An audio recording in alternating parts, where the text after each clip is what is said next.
Hello friends, இன்றைக்கி ஒரு ஹெல்த்தியான சிறுகீரையை வச்சு ஒரு சூப் வெரைட்டி தான் பார்க்க போகிறோம். அதுக்கு இந்த மாதிரி சிறுகீரையை நான் தண்டோடு எடுத்திருக்கேன். சிறுகீரை தண்டு வந்து உடம்புக்கு ரொம்பவே நல்லது.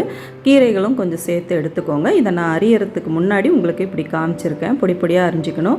கூடவே ஒரு மீடியம் சைஸ் வெங்காயத்தை இந்த மாதிரி அரிஞ்சு வச்சுக்கோங்க. ஒரு பச்சை மிளகா, ஒரு மீடியம் சைஸ் தக்காளி, சின்ன வெங்காயம் இருந்தால் ஒரு 5-6 சின்ன வெங்காயம் எடுத்துக்கோங்க. இன்னுமே டேஸ்ட் நல்லாயிருக்கும். ஆனால் இது எல்லாத்தையும் நான் இடிகல்லில் வச்சு நல்லா நசுக்கிட்டு தான் இப்போ நான் சூப்பில் சேர்க்க போகிறேன். கூடவே இஞ்சி பூண்டு இருந்ததுன்னா அப்படியே நசுக்கி சேர்த்துக்கோங்க. நான் பேஸ்ட்டாகவே எடுத்துக்கிறேன். மிளகுத்தூள், உப்பு, ஜீரகத்தூள், மஞ்சத்தூள் இது எல்லாமே எடுத்து வச்சுருக்கேன். இப்போ வந்து நான் குக்கரில் எப்படி சேர்க்குறதுன்னு காமிக்கிறேன். இப்போ இதை நல்லா அரிஞ்சிட்டு நான் வந்து கழுவிட்டு இந்த மாதிரி அரிஞ்சு எடுத்து வச்சுருக்கேன். இப்போ இதை வந்து நம்ம சேர்த்துடலாம். கூடவே 1/2 டீஸ்பூன் மஞ்சத்தூள் சேர்த்துக்கோங்க.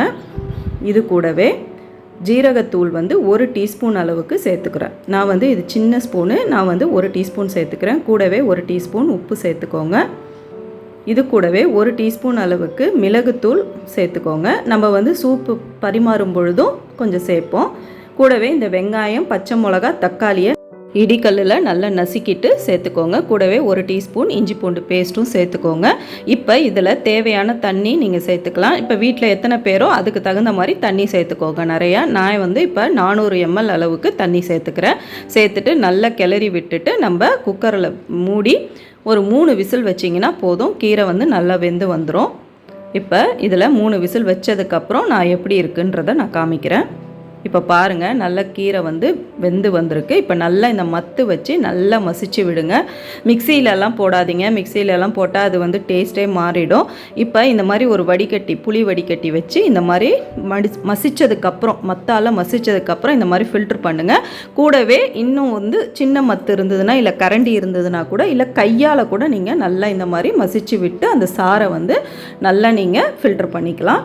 இந்த மாதிரி பாருங்கள், சின்ன மத்தால் நான் நல்லா இந்த மாதிரி திருப்பியும் ஒரு தடவை நல்லா மசித்து கையால் கூட நீங்கள் செய்யலாம். அது வந்து உங்கள் விருப்பம்தான்.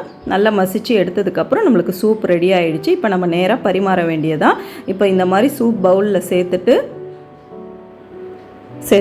மேலே வந்து கொஞ்சமாக மிளகுத்தூளும் லெமனும் பிழிஞ்சு பரிமாறிடுங்க. நம்ம சேனலை ஃபஸ்ட் டைம் பார்க்குறவங்க மறக்காமல் லைக், கமெண்ட், ஷேர் பண்ணுங்கள். சப்ஸ்கிரைப் பண்ணிவிட்டு பெல் பட்டனையும் தட்டி விடுங்க. அப்போ தான் டெய்லி வீடியோஸ் உங்களுக்கு நோட்டிஃபிகேஷன் காமிக்கும்.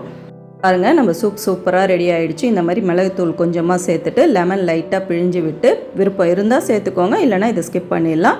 இந்த சூப்பை நீங்களும் ட்ரை பண்ணி பாருங்கள். உடம்புக்கு ரொம்பவே நல்லது.